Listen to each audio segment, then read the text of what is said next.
Welcome to Nacho Fitness Coach. I'm Sarah, the expert. And I'm Caleigh, the beginner. Join us as we discuss fitness culture from our two very different perspectives. So grab yourself a protein shake or a glass of wine and let's get started. So Caleigh. Hey. Season 2. Here we are. We made it. It's been fun. This has been great. And we're here. And we are definitely here. So things we have planned for season 2 is we're going to have some guests. Not every episode. No. But some great guests. Some great guests. We have one now. Yeah, we're going to kick it off season 2, episode 1 with our very first guest dialing in here. And so, yeah, we're very excited to have her. So we have got a friend of mine. We talked about, let's have some guests on, obviously fitness related. You had plenty of people. I had kind of a Rolodex list of like, which dates me a lot because I just said Rolodex. Yeah. Well, you are significantly older than me.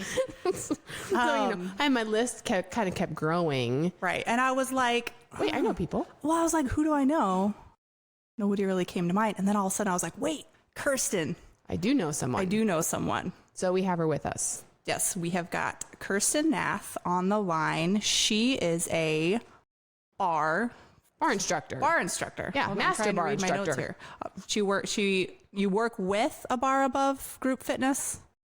Bar Above is the brand. Okay. So a lot of fitness instructors go through program certification. Okay. So those are branded certifications. Okay. So Bar Above is mine and their parent company is Xavier. So they have multiple formats underneath their umbrella. So Bar Above is the program, just like you might have heard of like Bar Intensity or Barcode and different things like that. So it's all branding. And then don't take offense to that because Caleigh just really is new at all of this. So this is perfect. No, not at all. So different companies, they have different kind of the foundation of bar is probably the same across the board, but they have different philosophies of how they believe that the class should be taught for the benefit of all the participants taking that class. Okay. So this is kind of like how Sarah, you and I were talking. Our brand. Sorry. This is kind of like how you and I were talking about the pound classes. You have to be like pound. Yeah. I'm just trying to understand. Some of the different ones have different, your brand, and then you have a certain spin on it. Okay. You can take it. Yeah. So, or different philosophies for the same general thing, but she's not only certified in bar, she's a master bar trainer for some of the, mentor, if you will, for the newer trains people the instructors. Okay. But then would you say 11 certifications, kind of ranging in a variety of ways. So you and I could definitely be friends because we like to collect knowledge in a variety of different areas. Mm-hmm. Absolutely. One of the things about group fitness instructors is I think sometimes people don't understand how well educated group fitness instructors are, for sure. So you have to keep up your fitness certification, just like the personal trainer has to get a certain number of hours within every couple of years or certification units. So do we. So it's really something that you have to keep up on, stay on top of. Absolutely. Yes. And if you're at a facility that offers group fitness classes, then hopefully they adhere to that standard because, those of us who are really trying to stay on top of it, I always appreciate when I'm at a facility that really values that and doesn't let just anybody teach classes. Yeah. I would agree with you because that's actually a common thing in this industry that it's not super well regulated when it comes to that. So you kind of have to rely on the instructors, making sure that they've done the proper training, that they're keeping their certifications on top or like current, because you could technically just open up your own shop and start teaching classes, make people pay you money. Oh. And it's not very well regulated, which is such a bummer. You have to have insurance. Right. Oh, well, they would have to have insurance. You should have insurance, but I'm pretty sure I know of ones that don't even have that, which scares me because I'm like, you're really lucky that nobody has been injured by your services because that could come back to really bite you. So that is something that we could probably actually say that for a whole nother episode. Yeah. My soapbox.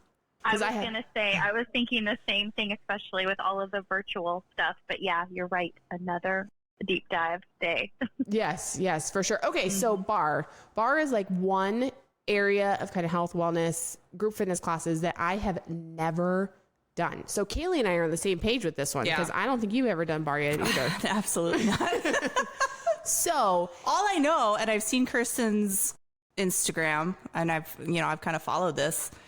I mean, there's literally a bar, like a ballet bar. Is that? So tell us what your definition is of you're getting somebody never heard of it before. You want them to come to your class. What do you tell them? So Barre is a muscular endurance workout. So we incorporate 4 basically foundations of exercise, which include yoga. We get alignment from yoga, Pilates, so lots and lots of core, muscular endurance strength training, so lunges, squats, planks on the floor, tons of core. I use a lot of dumbbells in my class. And then we do ballet. The ballet element in Barre Above specifically is really just for more alignment. And so we work, I said alignment with yoga, but I really should have said flexibility. It's been like 2 years since I've really deep dived into this again since I had my son. So forgive me. But anyway, so that's what we're looking at in a Barre class. So we're looking at muscular endurance, we're looking at flexibility, alignment, and then some cardio. Just a little bit, like some what I like to call sneaky cardio, because people think with cardio that you have to feel like you just sprinted in a class, and you don't. I like to always say one of my biggest philosophies is it doesn't have to hurt to work. But when people are looking inside a barre studio at a class, they might think, wow, that looks really easy. However, when we're in barre, we might be holding a squat low, in a low range of motion. So what that means is full range of motion is as low as you can go, and then all the way back up to standing if you're talking about a squat. But in barre, we'll do full range, half range, so bottom half of your squat, so the bottom. Then we work on pulsing, and then a static hold, and then maybe a shift, so shifting the weight, and a cardio burst. So we are doing a lot of things, but we're doing that in like 3 minutes, the whole 3 minutes. Sarah, I think you like this. No, I'm just actually right now listening to her thinking how much my quads would be burning by doing that. Like they would be on fire. I did some static holds the other day for the first time. How'd that go for you? It sucked. You'd be okay in barre. You'd be okay with me because I have amazing music that I keep plenty loud. Kirstin, don't overestimate me. That's what I tell Sarah all the time. Sarah got me into the gym one day with weights. Then she quit. I quit. And that's the other thing. It is lightweight. However, I've heard barre instructors say, don't pick up more than 3 pounds. And that is not accurate at all. When you take a barre class, you need to pick up the dumbbell that is right for you. So for some people, it might be no dumbbells if they're totally deconditioned and just coming in. But if it's an athlete, they might be picking up 7 or 8 pound dumbbells or even 10. Or if it's a man, they're going to pick up something heavier, because just like anything else that you do, it depends on the person, how that exercise is going to feel and affect them and what they need to do to get the most out of it for them on that day. Yeah. I'm sure, Sarah, that depending on the day, it's different for everyone. Absolutely. I mean, because it depends on how you slept, how you water, when you last ate, what your stress level is like, whether you're sitting up straight, using good posture, which I'm not right now because I feel like I'm like slouching over the microphone. But so let's well, wait, before we move on, sorry. there was one thing that you did hit on that we kind of like switched away from, is you mentioned the music. And so that's one thing that should not get underestimated in any workout, that if you're listening to music and it's louder, like it can actually push you through some of those harder times, or you're working and you have kind of forgotten about it because you're listening to the music and you forget what your body's going through. Yeah. Right. So there are elements to a group fitness class. And I know for this audience, we're probably focusing more on people who would be taking the classes versus instructors. However, if you want to try to find a good fitness class that works for you, you want to find it's not just the workout. Obviously, you want a well-educated instructor, and you can check with your facility and see, how do they choose their instructors? What requirements do they have for them? Because obviously you want someone who knows what they're doing, who's going to give you that great workout that you're looking for. But, you want an instructor that is motivating, will provide some education during the workout. Like I always want to educate why. And then for me, I always say your second coach, and who is just as important as you are, is your music. You need to turn that up. Music should not be in the background. No, if you're teaching a class that's hard, you need to turn it up. Do not be afraid. So hopefully if you can find those things, then as an individual to take a class, you should find some success there. Oh, and then also you should have an instructor who will give you multiple options. So an instructor who can teach to all levels. So they shouldn't just be like, jump, squat, jump, squat, jump, squat, you know? Yeah. Different variations. That is actually really important when you're managing a room full of people that are all different backgrounds, different skill level. You know, you do as an instructor have to think through all those different variations of it to make sure that they will each stay safe while getting the maximum benefit.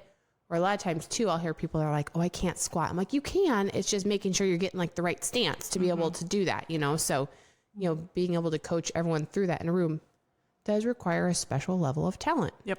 It does. It does. There's a lot of nuance to it. And it's really difficult when I take a class and I just know that there are some things that are lacking in the coaching style, because it's not because of me. I know what I can do to fix it, but I have such a heart for the members in the class that I think, gee, I just wish this instructor would give a non-jumping option, or that this instructor would stop talking about burning off calories that you ate at the holiday yesterday. You know, I really don't like that at all.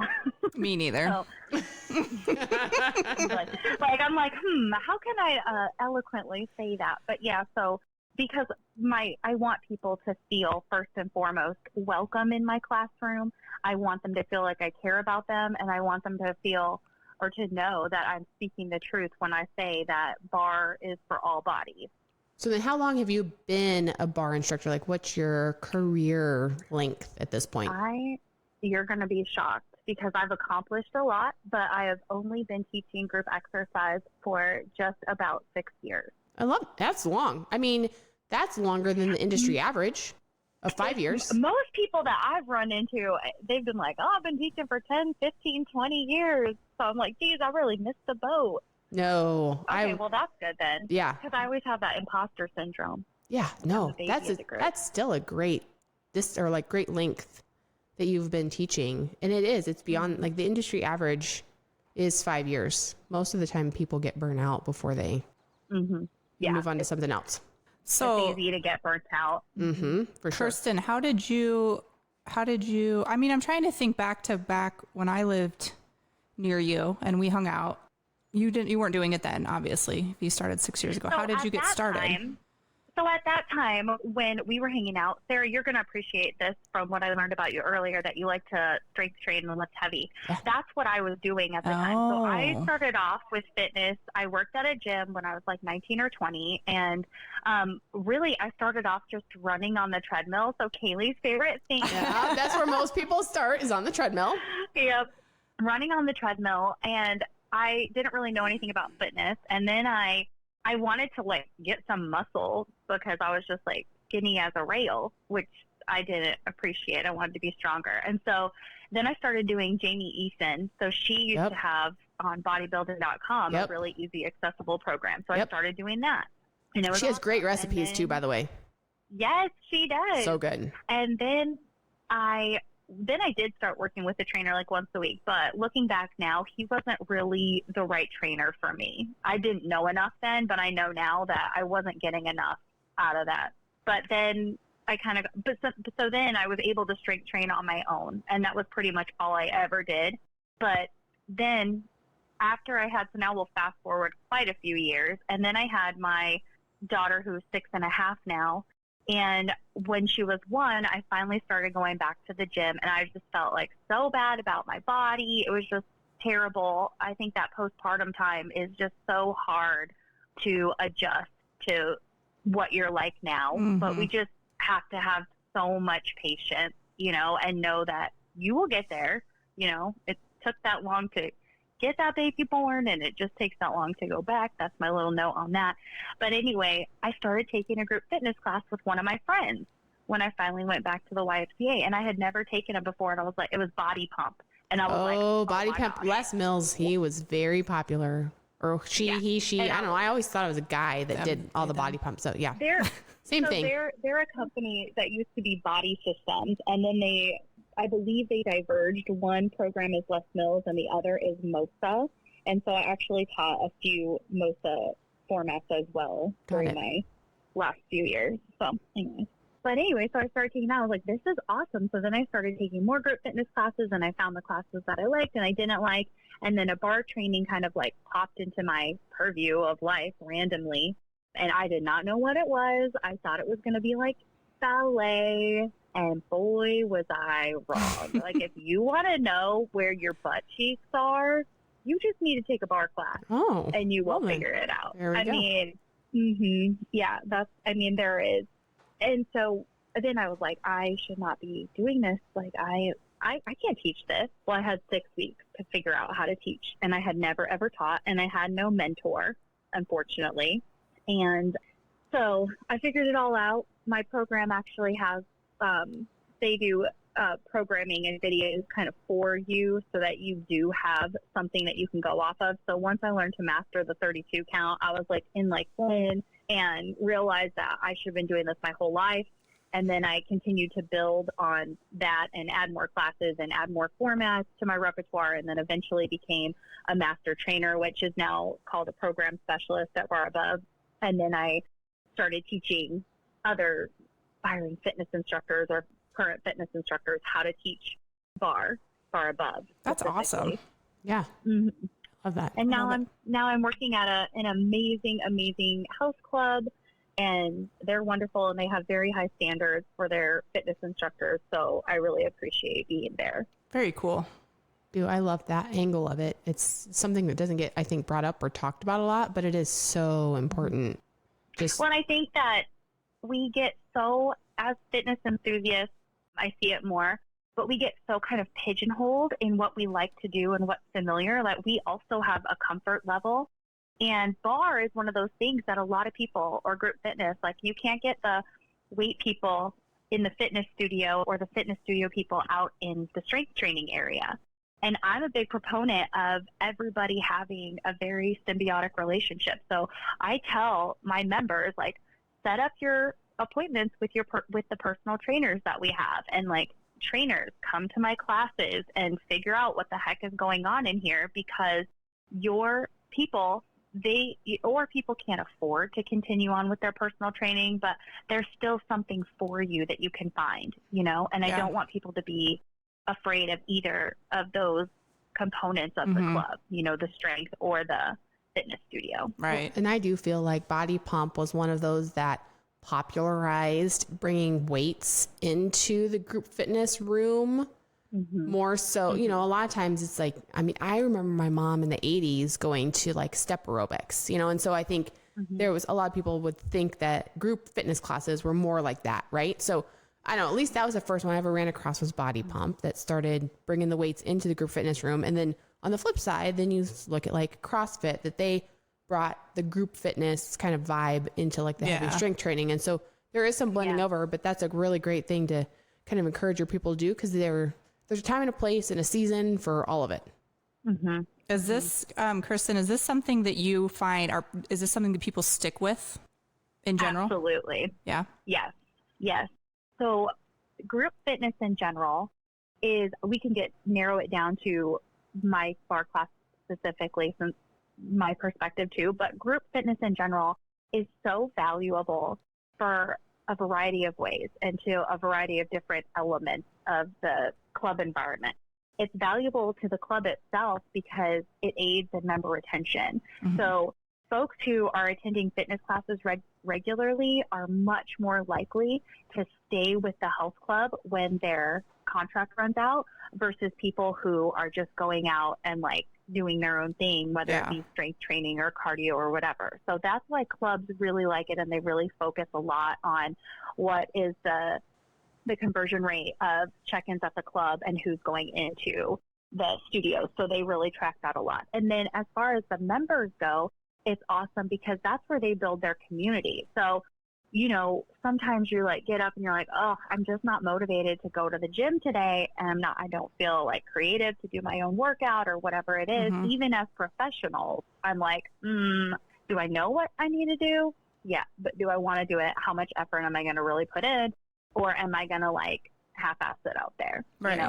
But if I go to a class, I don't. I look forward to seeing the people who are in the class. In my situation, the instructors are my colleagues, but it's just a different environment. You're surrounded by the music. The music comes on and it just envelops you. And then everybody's moving and everybody is moving on the beat together. And it is like, whether you're in the crowd as a member or if you're on the stage as an instructor, it is a very, very cool thing. I just got like little goosebumps even just thinking about it, and everybody's learning together, and then they chit chat after class, and we all get, they get to know each other. They look forward to seeing each other. They plan like going walking or going to the pool with their kids, so then they want to keep coming back. So there are so many things that actually happen in a group fitness studio that are very valuable, that are outside of the actual workout itself. Okay, so that brings up what my final question is for you, and that is, you brought up the music, which we kind of hit on earlier too. So what is your like go-to, like do you have a go-to song, go-to playlist, go-to genre on just that one default, like, yep, I know today's gonna be a great day when I hear this song or playlist or whatever it is? Well, honestly, it kind of depends on the format that I'm teaching, but sticking with Barre, I could say like, I have some favorite songs, but what I do is I teach a song per segment style of class. So you hear a lot of like 32 count mixed music, and that's okay, but sometimes it's a little bland. It's kind of one note sounding when it's fitness remixed. But I like to use an app called Fit Radio. Oh, I love Fit Radio. I knew you were going to know what that was. Yeah. I think I bought like the lifetime membership to Fit Radio. Yes. Oh my God. 1,000 times, yes. Holler. Yes. Okay, so what you need to look up as soon as we get done is you need to look up, it's called Hip Hop Rodeo. Oh. And I have used this for this class that I teach. That is a very gritty, intense class, and I was not sure if I should use it. I didn't use it in my Barre class, but I would if I was not doing song per segment. So in Barre, I do original music. But yeah, look this up, Hip Hop Radio. It will like blow your mind. Or Hip Hop Rodeo. Hip Hop Rodeo. So we had one that we used to play in the gym a lot, but I think it was on Pandora's Hip Hop Road Trip, which for those of us that are in our age bracket, like it pulls out Hip Hop Road Trip. I think that one's Pandora. I don't think that one's Fit Radio too, but that's another like good one. It kind of takes you back to your past a little bit, but it's so good. So, all right. Do you have any? And then I would say in my classes, I like to do multi-genre. So I always tell them like, we're going on a musical journey in our workout. Little Celine Dion. No. No, not really. Okay, that's fine. Yin Yang Twins. Get low. Yes. Yeah. I like to keep it light in there. We're having a good time. Like if we didn't have music, we would all die 1,000 deaths. Yes. Muscular endurance training is not like strength training. You don't get breaks. I tell them they have their lifeline. They can stand up or rest, of course, or switch their dumbbells out or whatever. That's very important. But I'm like, we're going to be going hard for a while, so expect to get a workout. And then, I wanted to tell you, too, about strength and muscular endurance. They are two different types of muscle fibers.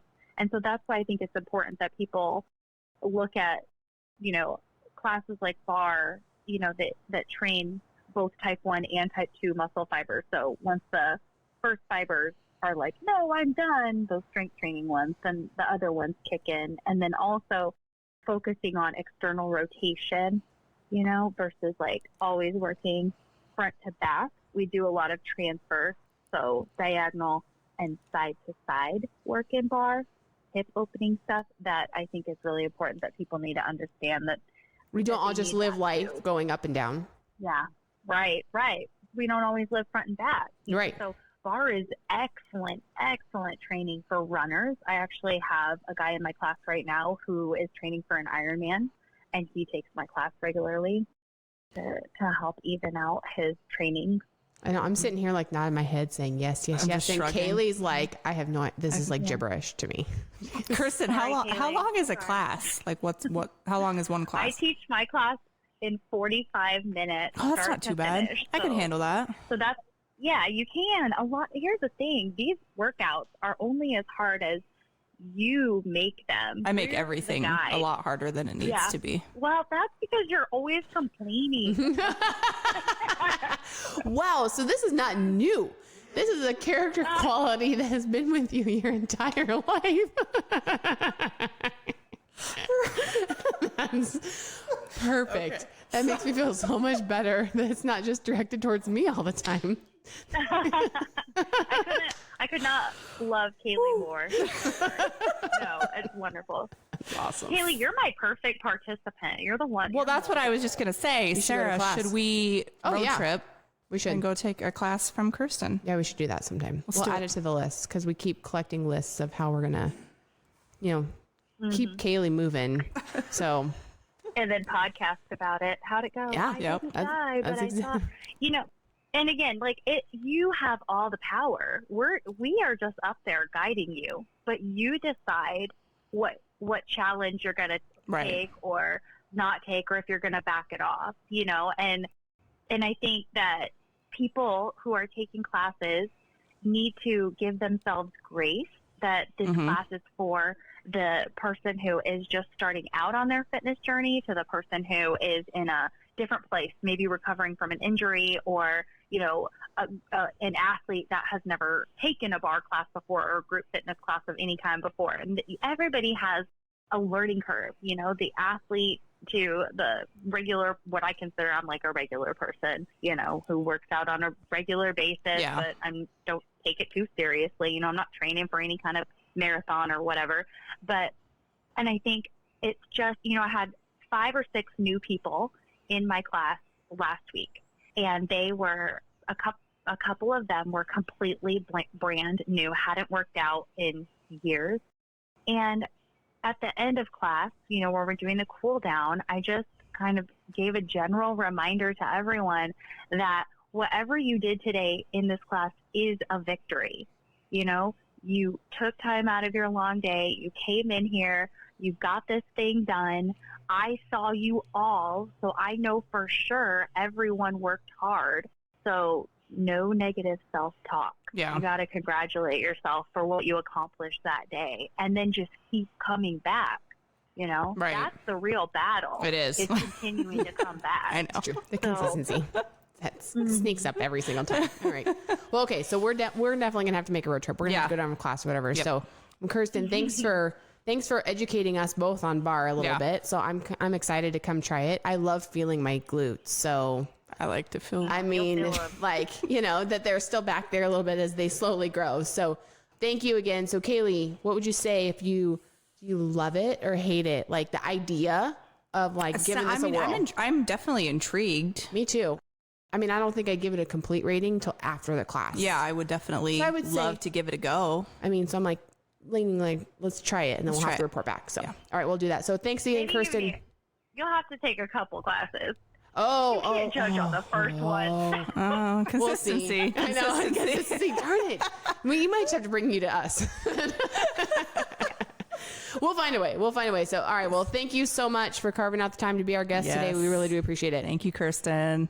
Thank you. Absolutely. Thank you for having me. I'm so thrilled to participate, and I love what you're doing so much, and I hope that you keep reaching more and more people and showing everyone that fitness is truly, truly for everyone. And we're seeing a lot of changes in the industry to support that notion. Absolutely. So, you go, girl. Great. Thank you. We'll just keep spreading the word. So thank you again. We'll chat soon. Have an awesome night. Thank you. Bye. Bye-bye. All right. There we go. There we have it. I like that. That's going to be worth giving a shot, I think. I would try a Barre class. One, maybe 2.